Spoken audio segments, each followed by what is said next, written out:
जय श्री राम साथियों, स्वागत है आपका शाश्वत सनातन की एक और नई वीडियो में। दर्शकों, आज की वीडियो में मैं जो लाया हूं वो भी जातक कथाओं से ही संबंधित है।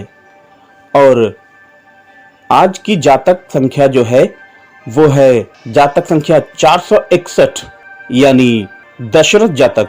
जातक कथाओं में जैसे कि मैंने आपको पहले भी बताया है कि उसमें बुद्ध के द्वारा कही गई कहानियां हैं, यानी बुद्ध के पूर्ववर्ती जन्मों में उन्होंने जितने योनियों में जन्म लिया है उसी की कहानी उन्होंने जातक कथाओं में बताई है लोगों को। तो दर्शकों, देर न करते हुए मैं आता हूं अपने मुख्य टॉपिक पे। साथियों, मेरी पिछली वीडियो पर मुझे एक कमेंट आया कि तू जातक कथाओं के बारे में कुछ नहीं जानता, दशरथ जातक के बारे में भी बता।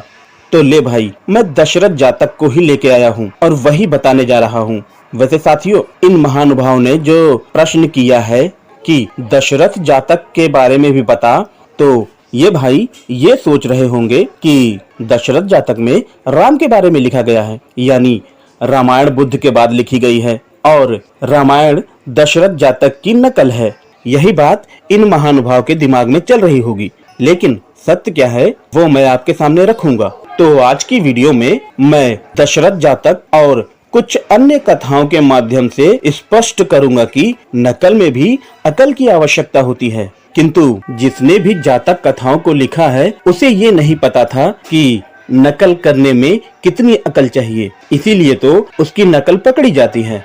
आप इस वीडियो को पूरा देखिए और निर्णय लें कि किसने किसकी नकल की है। राम जी को बुद्ध के बाद बताने वालों की छाती जरूर फटेगी। तो ज्यादा भूमिका न बनाते हुए आइए चलते हैं अपने वीडियो पर। साथियों, आज हम इन नवबौद्धों द्वारा फैलाए एक और झूठ को देखने जा रहे हैं। हमारे ये नवबौद्ध ये दावा करते हैं कि रामायण को दशरथ जातक से नकल करके बनाया गया है। तो आइए आज हम इनके दावों की पड़ताल इस वीडियो के माध्यम से करते हैं। सबसे पहले दशरथ जातक की कथा को देखते हैं। इस जातक के अनुवादक हैं भदंत आनंद कौशल्यायन। मैं उन्हीं के अनुवाद को प्रस्तुत करूंगा। ये जातक संख्या 461 है, यानी दशरथ जातक, और इसका चतुर्थ खंड हम देखते हैं। इस जातक कथा के अनुसार निम्न कथन सामने आते हैं। पहला तो दशरथ को वाराणसी का राजा बतलाया गया है, जबकि रामायण में वो अयोध्या के राजा थे। इस कथा में दूसरी बात ये है, यहाँ दशरथ की 16,000 पत्नियां बताई गई हैं तथा राम, लक्ष्मण और सीता जी तीनों का जन्म उनकी एक पटरानी से हुआ था। श्री राम के माता की मृत्यु उनके बचपन में ही हो जाती है। राम और सीता को सगे भाई और बहन बताया गया है।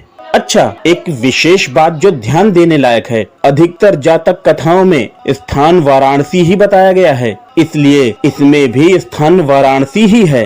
अधिकतर जातक कथाओं में वाराणसी का राजा ब्रह्मदत्त बताया गया है, किंतु इस जातक में राजा ब्रह्मदत्त की जगह दशरथ हो गए हैं।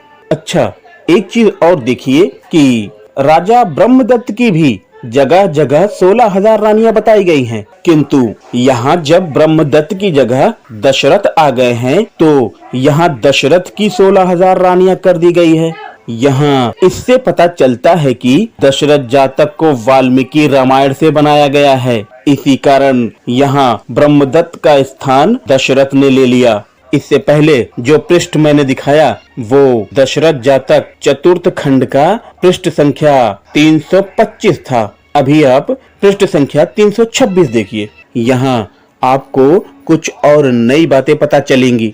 भरत रामायण की ही तरह दशरथ की दूसरी रानी के पुत्र थे और यहाँ भी रानी ने भरत के लिए राज्य मांगा था। यहाँ श्री राम जी निष्कासन के समय हिमालय गए थे, जबकि वाल्मीकि रामायण में दंडकारण्य वन में गए थे। अब हम कुछ अन्य जातकों की गाथाओं को भी देखते हैं जिनमें श्री राम के उदाहरण दिए गए हैं। इससे हम ज्ञात कर सकते हैं कि दशरथ जातक से हटकर अन्य जातकों से श्री राम के बारे में क्या जानकारी प्राप्त होती है। यहाँ हम देखेंगे जातक संख्या 513 जो कि है जय सिद्ध जातक। जय सिद्ध जातक में आई श्री राम से संबंधित एक गाथा का प्रमाण देखते हैं हम, जिसका पृष्ठ क्रमांक है 117, 118 और जातक खंड है पंचम खंड। जय सिद्ध की माता द्वारा यह गाथा कही गई है।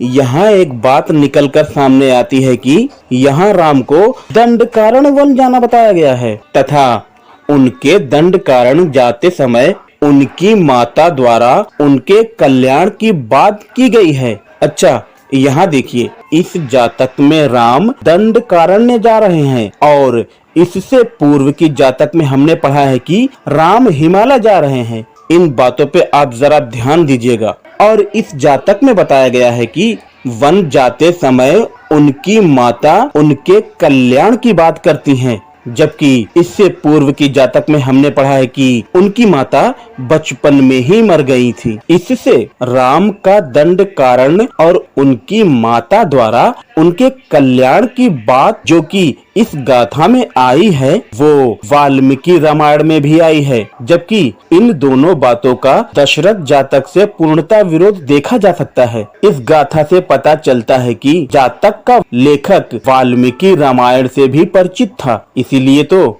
उसके द्वारा दिए गए उदाहरण दशरथ जातक से न होकर वाल्मीकि रामायण में वर्णित घटनाओं से है। अब दूसरी गाथा का उदाहरण देखते हैं। यह जातक संख्या 547 है और इस जातक का नाम है महावेशवंतर जातक। पृष्ठ संख्या 576, षष्ठ खंड। इस जातक में वेशवंतर की भार्या ने यह गाथा कही है। यहाँ इस जातक में वेशवंतर की पत्नी ने स्वयं की तुलना सीता जी से की है, क्योंकि जिस प्रकार श्री राम को राज्य से निष्कासन मिला था उसी तरह वेशवंतर को भी निष्कासन मिला था। जिस प्रकार श्री राम की पत्नी सीता ने उनका वनवास समय में साथ दिया, उसी प्रकार वेशवंतर की पत्नी वेशवंतर का साथ देती है। इससे पूर्व हमने दशरथ जातक में देखा था कि निष्कासन के समय राम सीता सगे भाई बहन थे, न कि पति पत्नी, किंतु इस जातक की गाथा में पति पत्नी बन गए।